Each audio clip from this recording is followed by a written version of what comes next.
Thank you, listeners and affiliates, for making the FishyFins.com internet radio network a success.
Holy cow!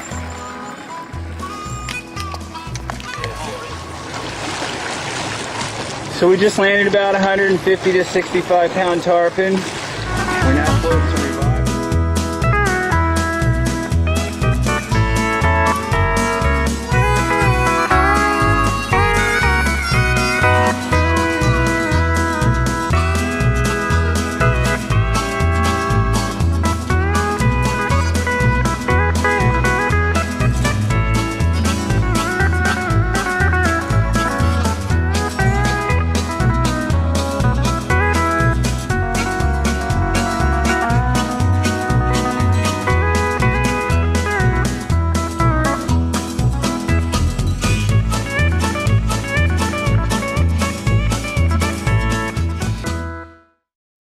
Right, are we working? Looks like we're working. Cool.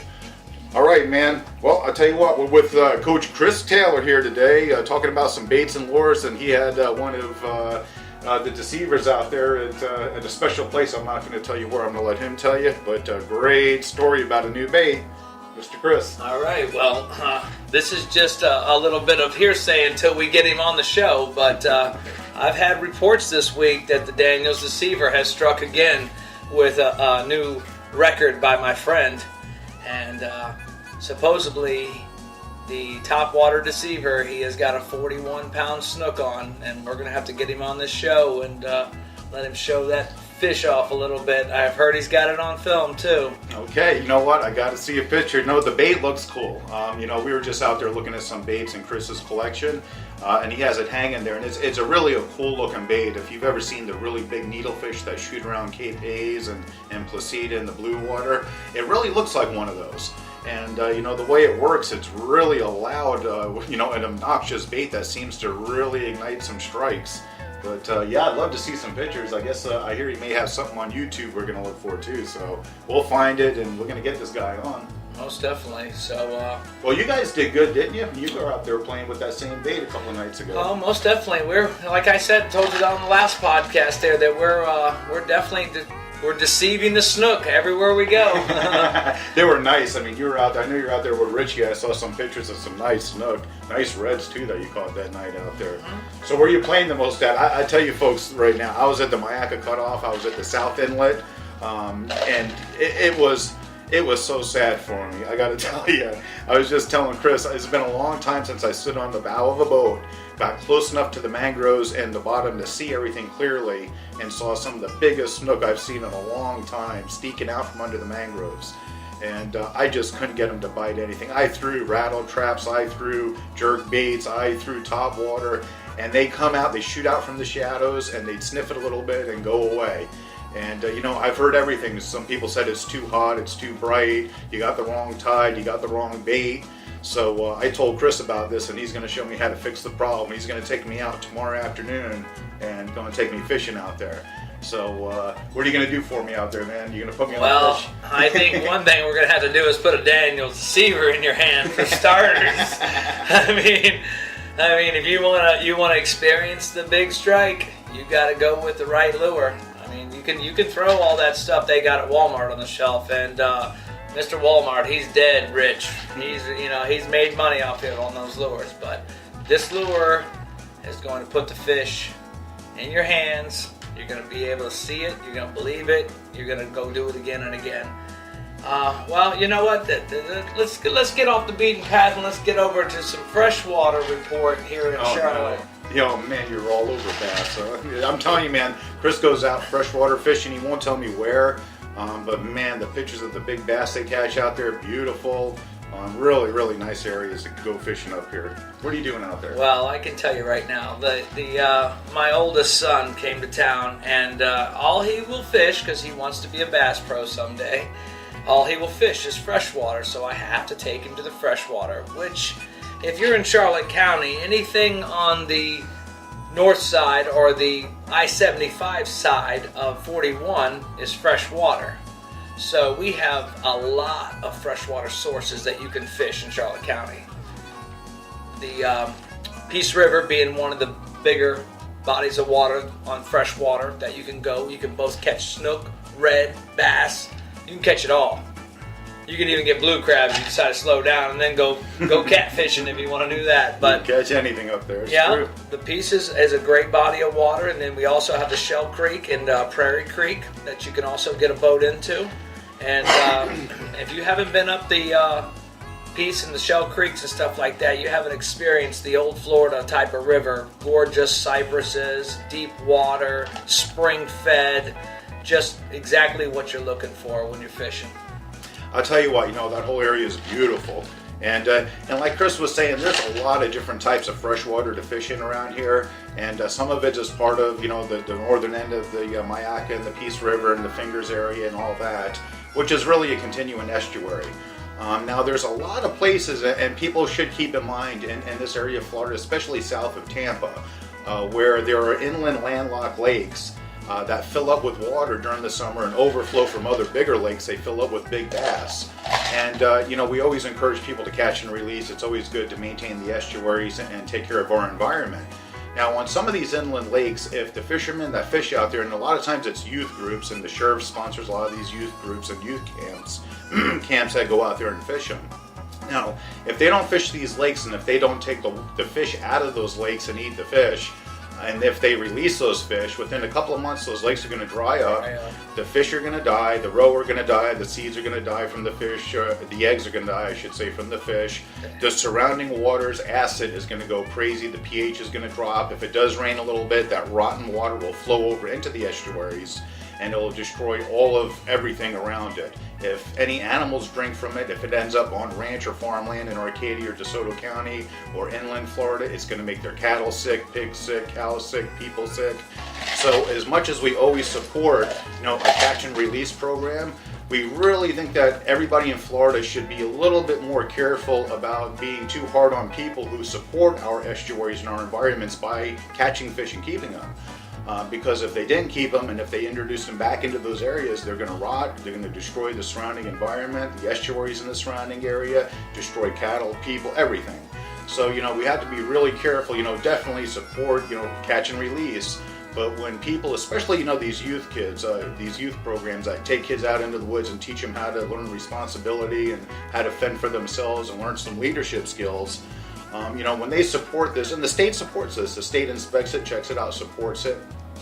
And so, they're doing a great part to help keep these lakes clean and keep the environment clean. They play a part just like the hunters do when they're hunting in season. If we didn't have a hunting season on pigs, 41 and I-75 would be a killing field of dead animals. The sheriff's department, they feed the jail inmates with their own fish that they grow and turn over constantly. And they show by taking the numbers of fish, the fish reproduce a lot faster because they see it's almost like if you knew everybody was going down, you got to breed to populate. It's Absolutely. just part of nature. And keep in mind also that a lot of these interior lakes, especially the privately owned or the ones that people want to fish that are public areas, have been seeded. They will pay a company to come out there and dump baby bass in there just to raise them to have them to fish. So, again, we're not saying, hey, let's start, stripping the lakes and keeping the fish and all that. Catch and release. If you don't need it, catch and release. Catch what you need. If you need dinner, take it home and eat dinner. What you need. But don't get so hard on anybody that posts a picture of, especially bass here in Florida, when they're keeping bass or eating bass, because they're probably taking that bass from waters that would be destroyed. The bass would die, it would rot, and we'd have a real problem. So that really needed to be said. So we appreciate everything being, Pool and everybody doing their part to save the environment and keep it clean. But let's not go too crazy where we start hurting people that are doing their part to save the environment and keep it clean.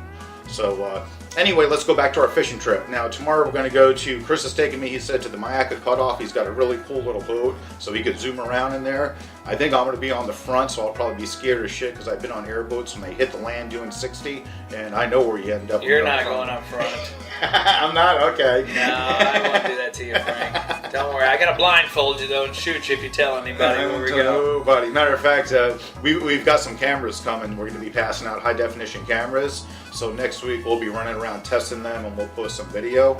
But, the funniest part about them, and all of our pros say the same thing, is that the problem with video cameras is it gives up our fishing spot. Oh. And, it's hysterical. As a matter of fact, I've got some captains, local charter captains that send me photos. And, they'll contact me and go, well, give me a few minutes to get out of here so I can take the photo and let the fish go. And they actually leave their fishing spot and they take a picture someplace else with something in the background and then let the fish go because they don't want to give up their spot. And so it's hysterical. Everybody knows how private it is, to have that great fishing spot. But tomorrow we're going to have some cameras. We're going to have Coach Chris there. And I'm going to be doing some videos. So if you're familiar with the area, you'll definitely check it out and know what it is. Well, on that note, Frank, God created the earth in 7 days. He meant for us all to use it. He didn't mean just for one of us. That's it. Use it. We don't abuse it. All of us really have to work together. And I'll tell you what, these guys that are out here fishing professionally, especially the pro staffers and the kids that are learning to head down that path, they're learning to save the estuaries. They're learning to, restore our environment and to be kind. But it's important that, we keep things in perspective and that we don't just go lashing out against something until we really understand, what we're looking at and what it is. Because it could be something that's exactly what we need and what we want. We just didn't do the investigation to find out the truth and know what we're talking about. So let's be kind to each other and make sure that before we slam people, we understand that, they may not be hurting anything at all. They may be helping things quite a bit. Now let's get back to fishing. Yeah. Off of that political crap. Oh, I could get political. Okay, that's it. We're cutting that stuff right now. We're here to talk about fishing, not wishing, folks. Now, I tell you what, though, yesterday it was frustrating. And, I have to believe that it's probably true that, it was very hot out there. The sun was bright. The fish were definitely in the shadows and hiding underneath the mangroves. So, there is definitely truth to everybody that's preaching to me that, when it's bright and it's hot, either get out there early or stay away from the fish and get some bait that's going to lay there for a little while to go after them. So, we'll see tomorrow. Chris is going to show me. We'll see. Well, if you want to go catch these fish, it's just like us. Nobody wants to go out and lay in the middle of the sun and go eat a buffet. When that sun starts going down, they think, man, there's going to be 8 hours. I'm not going to get a bite to eat. I'm going to go ahead and chow. So they're going to be eating heavily at night before the sun goes down. And they're going to be eating heavily in the morning because they've been waiting hours for that sun to come up to get that first glimpse of the bait. And then they chow again pretty heavily in the mornings. So, but you got to get out there and you got to work the area. The fish are there, guys. I mean, the reports I'm getting all over town right now are just off the chain. I mean, it's as good as I've heard it. I think Charlotte Harbor and Port Charlotte are going to be at an all-time high this year. I think something's going to just go crazy here. The fishing is probably the best. That's why we are the number 2 destination in the world for fishing. Number 2, guys. Yeah, true. Not 1. 1 is Esmeralda, Florida. We're 2. And there's a reason for it. There's lots of good fishing here, and it's all kinds. I mean, bass fishing with the boy. we're catching 20 to 40 fish on a fishing trip that's lasting less than 6 hours. So if you're not having fun doing that, I don't know who you are. No, it's true. I'll tell you what. As a matter of fact, I know a lot of guys that fish up in Tampa, and they're coming down here for tarpon season. And the Boca Grande, that whole area of Cape Hayes, that whole stretch of blue water around Placida is hot with tarpon right now. As a matter of fact, me and Dad took off from Punta Gorda Marina, and we came under both bridges, heading north and southbound 41 bridges, heading out to the cutoff. And there were boats lined up. There was a slight outgoing tide, and there had been at least 6 boats right along the channel right there, catching cobia. One guy pulled a cobia while we were driving by. So, pardon me. Yep, there's some really big cobia out there. There's some sharks every place. Cut bait. If you could get cut bait down to the bottom before a shark grabs it, good luck with that. Its biggest complaint is I'm fishing for drum and I'm trying to get on the bottom to get a cobia, and shark are grabbing everything before the cobia get to it. So, there's just good fishing out there. The tides have been pretty nice. And we're entering that time right now zone with our local tides in Charlotte Harbor where we have water moving. We actually have a change between low and high tide during daylight hours. And that only happens, everybody knows about every 15 to 20 days. We get that rollover where we have a low tide in the morning and a high tide in the afternoon. And a big difference, not just that little 2-inch change. You need the 2 tide days. That's where you get your best fish. The water's moving. If you get a 2 tide day, you're definitely going to have a lot more chances. Anytime your water's moving, you got a chance of catching fish. Certain fish like the incoming, and I believe that to be the reds. Certain fish like the outgoing, and I believe that to be the snook. And they basically have their features. So you fish for reds, and then you fish for snook, and then you fish for reds, and you fish for snook, and in between you catch tons of trout, flounder. Mm-hmm. You snag a cobia. Before you know it, you've got like 17 species in the boat, and you're trying to figure out which slam you've got recorded already. Well, look at the fish. Like Chris said, you have an incoming tide. He's fishing reds. You know that the tide's coming up. The reds are eating the baby rock crabs, the fiddler crabs. So when the water flushes them out of the roots of the mangroves, the reds are up there eating them, so they're good fishing. Incoming tide. And again, snook, a predator.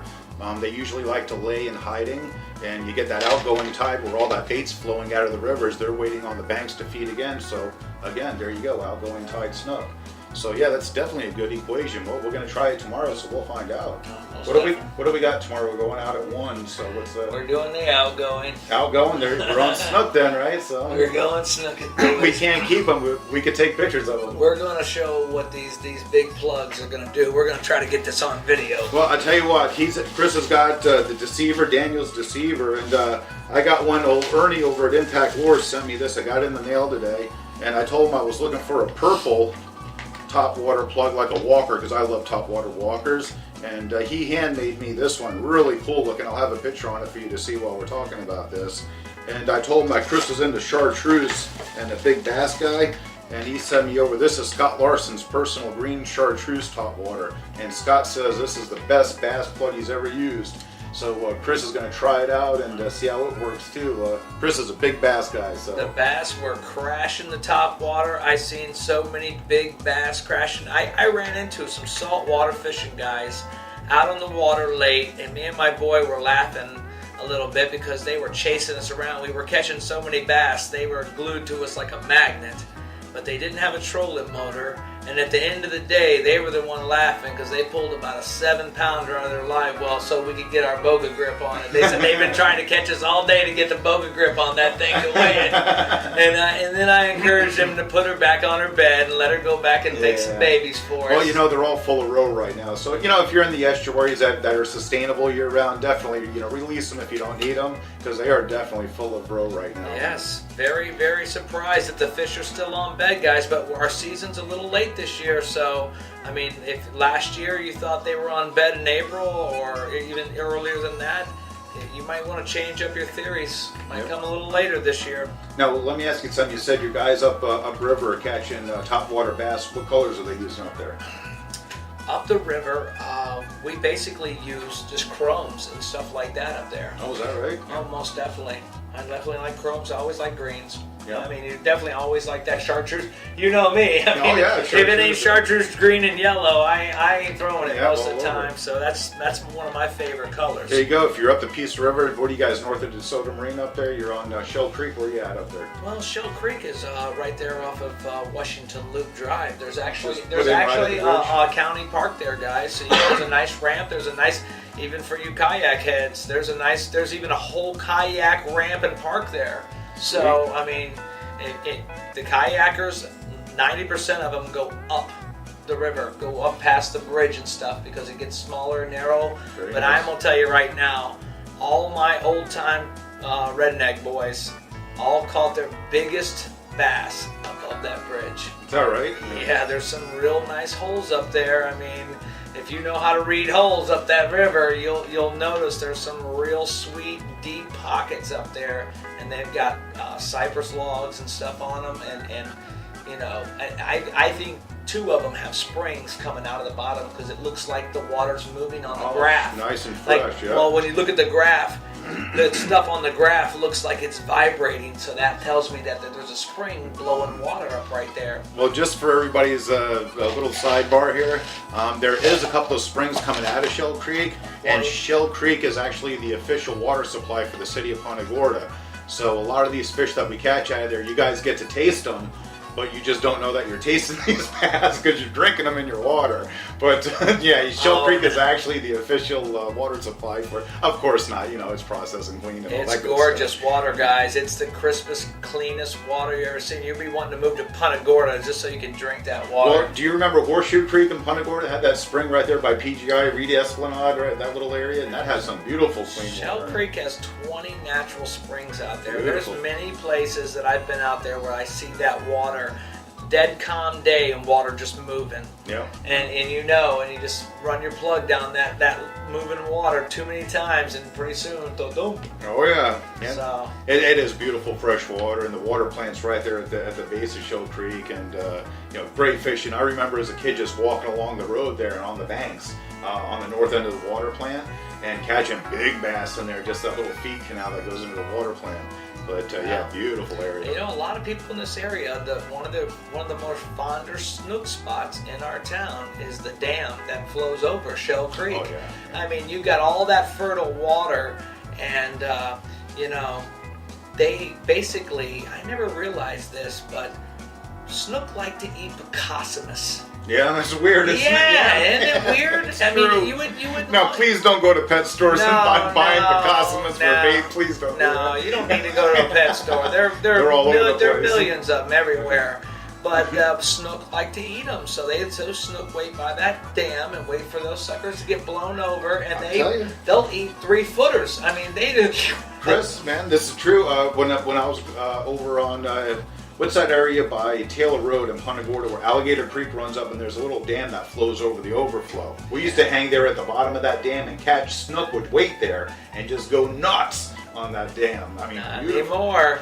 They no. fenced that whole area. Yeah, you can't get in there. You can't Well, do the nothing. drug heads, I think the drug heads were going over there and parking over there. Yeah, it was next to the interstate. so it And was- well, yeah, they were, and you know, sort of the weirdo people pull over there for a little.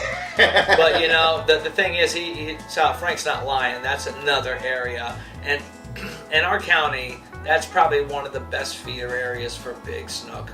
That whole waterway from that dam, you follow that all the way out, and there's big snook. Michelle's grandfather used to live in that first trailer park past there, and there was monster snook back in the day back there, and there still is.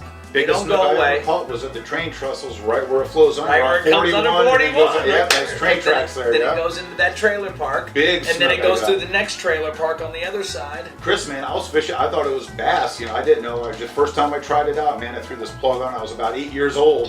Pulled a huge snook in on a frog plug. Well, that's why, hey, listen, guys, about 4 or 5 of those bass that I had out there literally were burping up frogs. They had so many frogs in their belly. Oh, there you go. So, I mean, real quality. Frank's going to post some pictures of the fishing trip with the bass that we had with my boy. Should be cool. So we'll have those on. We're going to have some more updates. Tomorrow I'm going out fishing with Chris. We're going to bring the video camera. We're going to be trying out the Daniel's Deceivers. We're going to be trying out Impact Lures.